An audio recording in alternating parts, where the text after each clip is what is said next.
ओम नमः सिद्धेभ्यः। आदरणीय अध्यक्ष महोदय, मुख्य अतिथि महोदय, उपस्थित समस्त वक्तागण एवं सभा, धर्म क्या क्यों कैसे, इस गोष्ठी में हम इस विषय पर चर्चा मेरे द्वारा मैं यहाँ पर करूँगा कि धर्म कब और किस अवस्था में किया जाए। यहाँ धर्म के भी बहुत अर्थ हो सकते हैं और अवस्था के भी बहुत अर्थ हो सकते हैं। उन सभी पहलुओं पर कुछ बिंदुओं के माध्यम से हम यहाँ पर चर्चा करेंगे।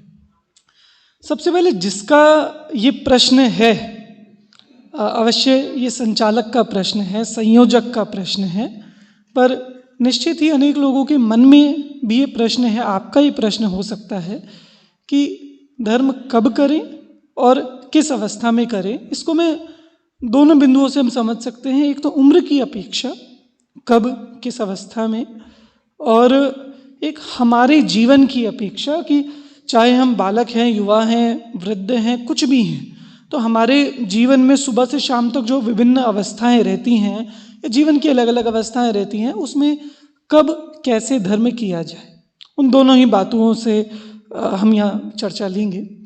सबसे पहली बात, आप में से कौन कौन धर्म करना चाहता है? अरे चलो, कुछ लोग हैं जो धर्म करना चाहते हैं, हाथ नीचे।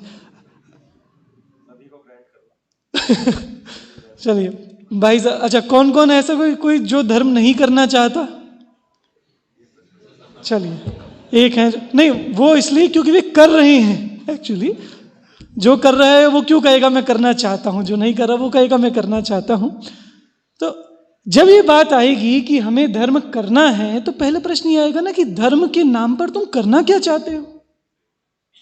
हमें धर्म करना है, धर्म माने क्या करना है कि तुम्हें रोज मंदिर जाना है, तुम्हें स्वाध्याय करना है, तुम्हें प्रवचन करना है, तुम्हें प्रभावना करनी है, तुम्हें भोजन शुद्ध लेना है, तुम्हें वस्त्रादि की शुद्धि रखनी है, तुम्हें विधान करना है, तुम्हें चिंतन करना है, भेद ज्ञान करना है, अनुभूति करनी है, अपने में लीन हो जाना है। करना क्या है?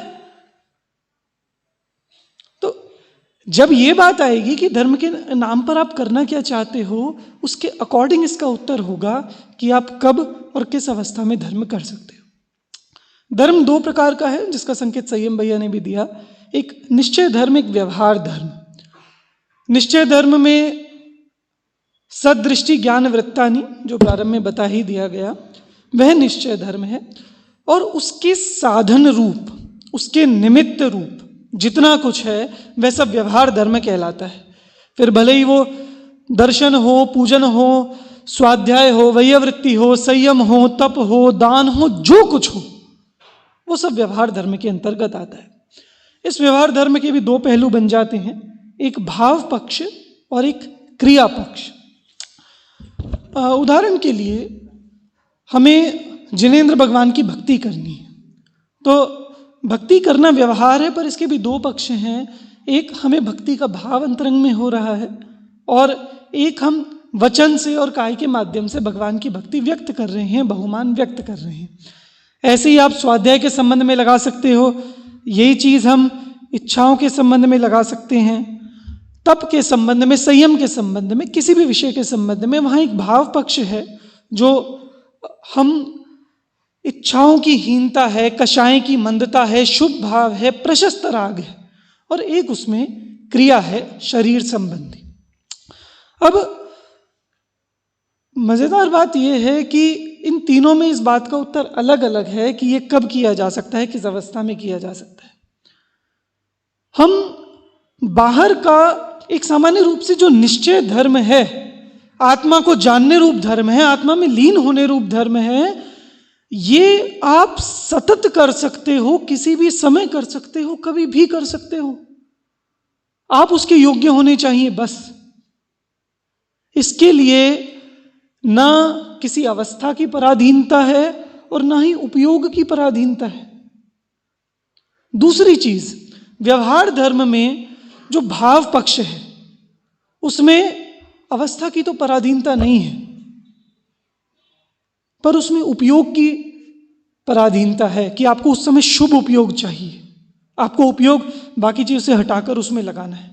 और एक तीसरा व्यवहार धर्म जो क्रिया वाला है, उसमें आपको अवस्था की भी पराधीनता चाहिए और उपयोग की भी पराधीनता चाहिए। अब जैसे हम निश्चय धर्म है कि कभी भी कर सकते हैं, कैसे भी कर सकते हैं, ऐसे व्यवहार धर्म हम कभी भी कर लें, कैसे भी कर लें, कि भैया बिस्तर में पड़े हैं, वस्त्र अशुद्ध हैं, बिस्तर अशुद्ध है, स्वाध्याय कर लें कि नहीं। इसमें आप ग्रंथ उठाकर स्वाध्याय नहीं कर सकते, योग्य नहीं। आप चिंतन करो, विचार करो। मैंने अनेक बार इस तरह की विसंगतियां कहें, अविवेक कहें कि किसी के घर में किसी का मरण हो गया और कि नहीं भैया हमें तो स्वाध्याय करना है। अरे वो स्वाध्याय की योग्य अवस्था नहीं है, वहां आप चिंतन आदि करें। कोई शोभा यात्रा जा रही है कि नहीं साहब हमें नहीं जाना उसमें, हमें तो ध्यान करना। जिस समय भगवान की भक्ति का अवसर है, बहुमान का अवसर है, वहां वो किया जाता है। जिस समय चिंतन का अवसर है वहां वो किया जाता है। जैसे एक साधर्मी थे, मैं आपको बताऊं, कभी कोई हो कि किसी को उपदेश की आवश्यकता होती है, किसी को सेवा की आवश्यकता होती है, वो अलग अलग अवस्था में अलग अलग धर्म की, व्यवहार धर्म की स्थितियां बनती हैं। एक साधर्मी थे जिनका कुछ पैसा उन्होंने ब्याज पे चढ़ाया और पैसा उनका दब गया, खत्म हो गया, तो वे डिप्रेशन में आ गए और बहुत समय तक वे डिप्रेशन में रहे। हम भी गए एक साधर्मी के नाते, उनसे वो चर्चा की, उनको धैर्य बंधाया, उनको संबोधन किया तत्व की दृष्टि से, और थोड़ा बहुत तो उससे उनको बंधा, पर नहीं हुआ, उससे नहीं हुआ। और कुछ दिनों बाद एक साधर्मी ने आके उनका वो ब्याज वाला पैसा छुड़वा लिया और वे ठीक हो गए। मतलब एक बात समझ में आई उस समय कि यह भी देखकर किया जाता है किस समय किसकी आवश्यकता है। किसी साधर्मी पर संकट आ गया, उपसर्ग हो गया, हम ये नहीं कह रहे हमें क्या करना, हम तो समय सार पढ़ें। तो जहां जिस अवस्था में जिस धर्म की आवश्यकता है उसका विचार आवश्यक है। तीसरी बात, ऐसा हो सकता है कि हमारी मजबूरी है, हमारी पराधीन स्थिति है कि भैया हम उस समय वो क्रिया नहीं कर सकते, तो हमारा भाव पक्ष उस समय जागृत होना चाहिए। उदाहरण के लिए, जब मैं एक बार सिवनी गया था 10 लक्षण में, तो सिवनी से हम लोग रामटेक जा रहे थे, तो रास्ते में बहुत जाम था हाईवे पर। तो अब ये रहा कि रामटेक पहुंचने में भी टाइम लगेगा, तो मैंने ऐसे पूछा जो साधर्मी साथ में थे, मैंने कहा रामटेक पहुंचकर हमें क्या करना है? कह रहे पंडित जी क्या बात करते हो, वहाँ भक्ति करेंगे, रामटेक पहुंचकर भगवान की पूजा करेंगे। मैंने कहा अच्छा, तो यहाँ नहीं कर सकते? गाड़ी में बैठे बैठे बोले हाँ कर सकते हैं। मैंने कहा तो करो शुरू। तो हम आराम से खूब भक्ति करते करते वहां तक गए। मतलब हम उसे किसी क्रिया विशेष से क्यों बांध दें उस चीज को। किसी एक महिला ने मुझसे कहा दिल्ली में कि भैया जी मैं प्रवचन में जाना चाहती हूँ पर मेरे हस्बैंड अलाउ नहीं करते, तो मैं क्या करूँ, मेरा तो धर्म ही छूट गया, मैं नहीं जा सकती। कि सुनो, धर्म इतनी पराधीन चीज नहीं है। व्यवहार धर्म कदाचित वो हो सकता है कि कोई आपको बांध के रख ले, कोई हो सकता है आप दुकान में हो, घर में हो, आपको समय ना मिले, कोई आपके हाथ पैर बांध के भी रख देना, कोई आपको मंदिर जाने से रोक सकता है पर आपको तत्व चिंतन करने से नहीं रोक सकता। कोई आपको शास्त्र उठाकर पढ़ने से रोक सकता है पर आपको देह से भिन्न आत्मा अनुभवने से नहीं रोक सकता। कोई आपको भक्ति गाने से रोक सकता है पर अपने चित्त में भगवान का बहुमान करने से नहीं रोक सकता। अरे धर्म वो चीज है कि जो अजगर के मुंह में भी हो सकता है, मरणासन्न अवस्था में भी हो सकता है, अकेले वन में भी हो सकता है, और वो चीज है जो शायद कदाचित मंदिर में भी ना हो, स्वाध्याय सभा में भी ना हो, विधान आदिक में भी ना हो।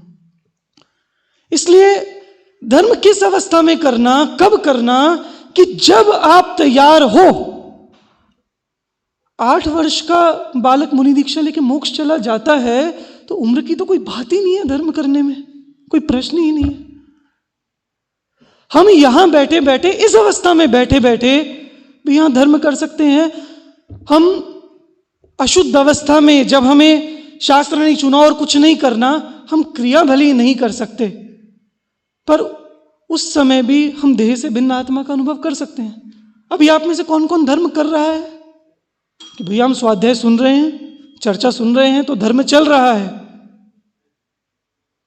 कि यहाँ ये जरूरी नहीं कि धर्म चल रहा हो, पर हम किसी भी अवस्था में, पुनः इस बात पर वजन देकर कह रहा हूं, धर्म इतनी स्वाधीन क्रिया है कि आप जिस अवस्था में हो, आप नरक में हो, आप मारकाट में लगे हुए हो और उस अवस्था में भी आप देह से भिन्न स्वयं को जान रहे हो, वहां आपका धर्म हो रहा है।